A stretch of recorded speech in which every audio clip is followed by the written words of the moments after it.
अखिल भूमंडलीय सर्व शिरोमणि मुनि समाज के संस्थापक आदि मुनीश्वर योगेश्वर सदगुरुदेव शिव मुनि महाराज की जय। उपस्थित मुनि वृंद, साधु सज्जन वृंद, संत वृंद, साधक वृंद, आध्यात्म ज्ञान के जिज्ञासुओं और प्रेमियों, सभी श्रोता वृंद, आप सबको मेरा कोटिशः नमन, सप्रेम जय जीव।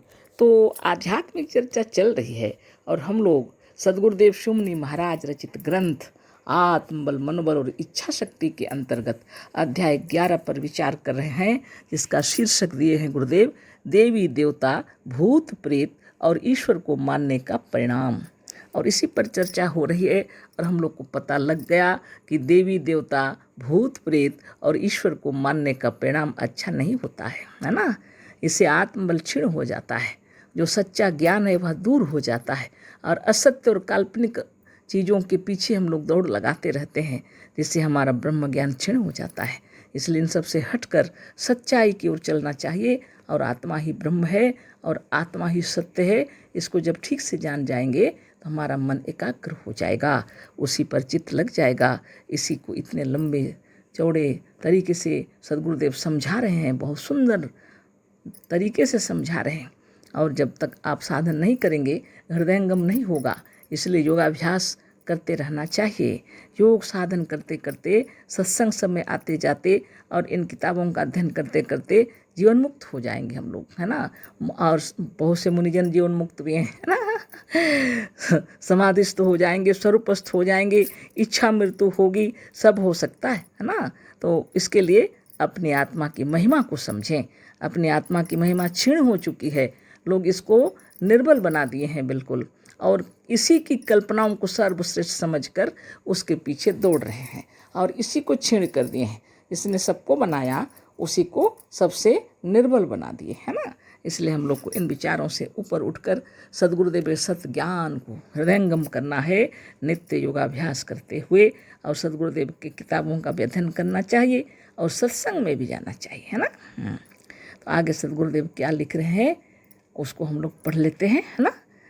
एक पर रहो, एक पर रहने से मन एकाग्र रहेगा, एक पर रहने से विश्वास दृढ़ होगा। यदि तुम एक पर रहना चाहते हो तो वह एक अपनी आत्मा ही है ना। तो एक पर रहो बोलते हैं, एक पर रहोगे तो मन एकाग्र होगा कहते हैं, एक पर रहने से विश्वास दृढ़ होगा। यदि तुम एक पर रहना चाहते हो तो वह एक अपनी आत्मा ही है ना।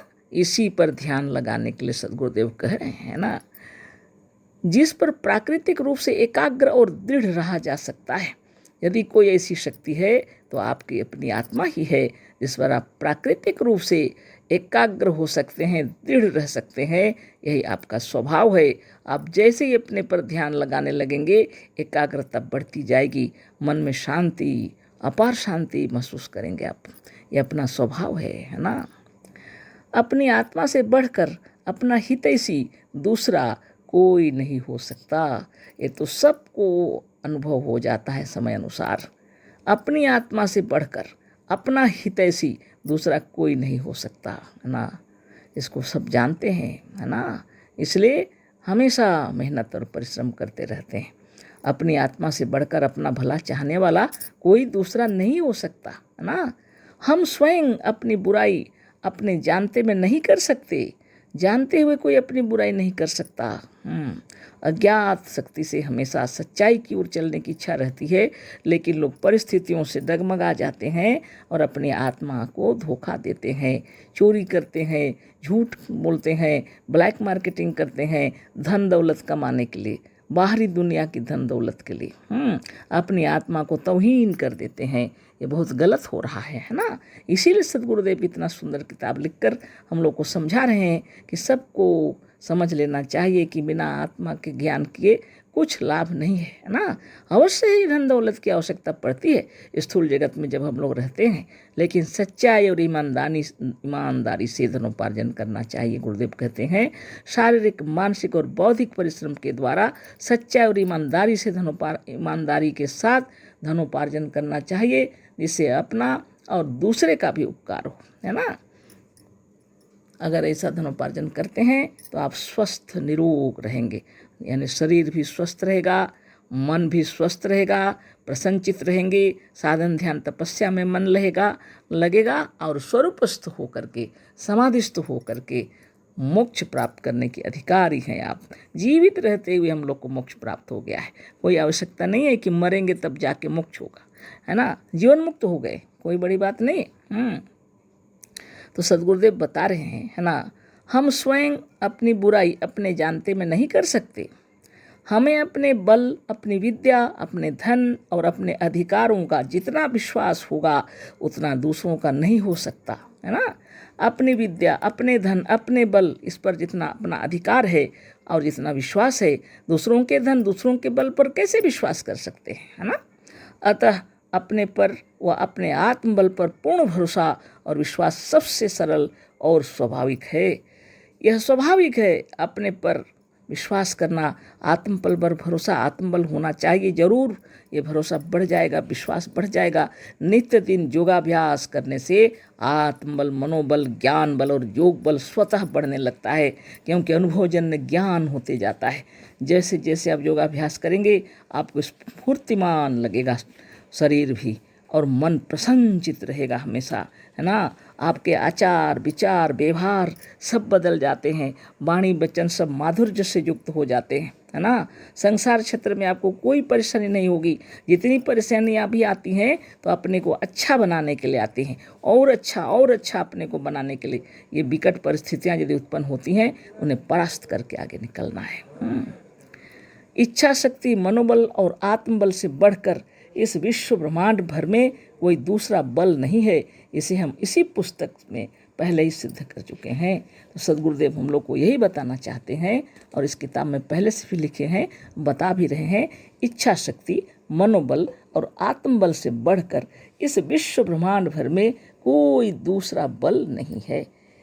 इसे हम इसी पुस्तक में पहले लिख चुके हैं, ना, सिद्ध कर चुके हैं। तो समझदारी हम अंदर में होनी चाहिए। हमारे सदगुरुदेव यही बताना चाहते हैं कि हमारा बल सबसे बड़ा बल है। आत्मबल, मनोबल और इच्छा शक्ति को दृढ़ करने के लिए नित्य योगाभ्यास कीजिए, इससे सच्चा ज्ञान हो जाएगा। आगे सदगुरुदेव फिर लिख रहे हैं, है ना।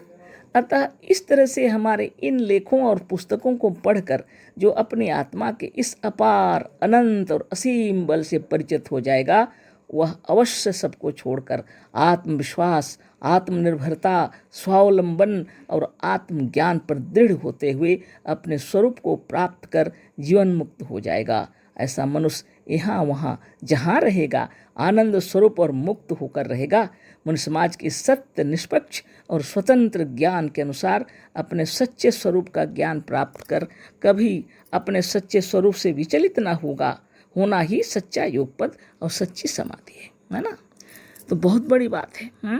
तो आत्मबल, मनोबल, ज्ञान बल, योग बल से बड़ा कोई बल नहीं है।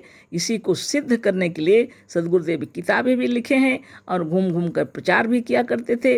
अभी हमारे सदगुरुदेव स्थूल शरीर में नहीं है, इस जगत में अभी उनका कोई दर्शन नहीं होगा, लेकिन उनकी किताबों को पढ़िए, है ना, और सत्संग कीजिए। और जितने मुनिजन हैं और सबको योगाभ्यास करते रहना चाहिए। योगी योगाचार्य लोग से जा कर के मिल करके नए लोग दीक्षा ले सकते हैं, है ना। तो जहीं भी रहेंगे आत्मविश्वास होना बहुत ज़रूरी है, स्वावलंबन, आत्मज्ञान बहुत ज़रूरी है ना। सदगुरुदेव कहते हैं अगर ज्ञान हो जाएगा जिस समय, तो फिर बाहरी चीज़ आपसे आप छूट जाएगी। ईश्वर, देवी देवता, भूत प्रेत ये निश्चित रूप से काल्पनिक हैं, आप अच्छी तरह जान जाएंगे, है ना। जब अच्छी तरह जान जाएंगे तो उनकी आवश्यकता ही नहीं है। आपका आत्मबल का परिचय आपको अपने आप प्राप्त हो जाएगा, है ना। तब ये अपने आप छूट जाएगा। आपके हृदय में आत्मविश्वास, आत्मनिर्भरता, स्वावलंबन और आत्मज्ञान दृढ़ हो जाएगा और अपने स्वरूप को प्राप्त करके जीवन मुक्त हो जाएंगे, है ना।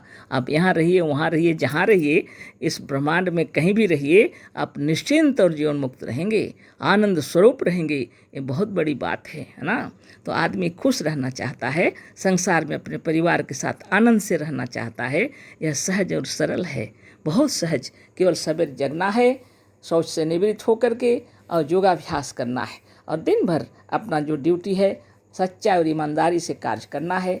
और संध्या में फिर से एकांत में शांति से ध्यान लगा लेना चाहिए, है ना। चक्र भेदन भी कर लेते हैं हम तो, है ना।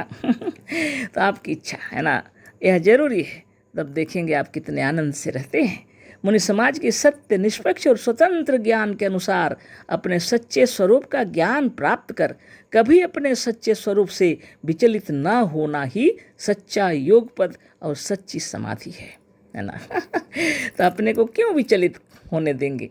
जब सच्चा ज्ञान हो जाता है तो मन दृढ़ हो जाता है, अपने आप में तल्लीन हो जाता है, फिर विचलित होने का प्रश्न ही नहीं उठता।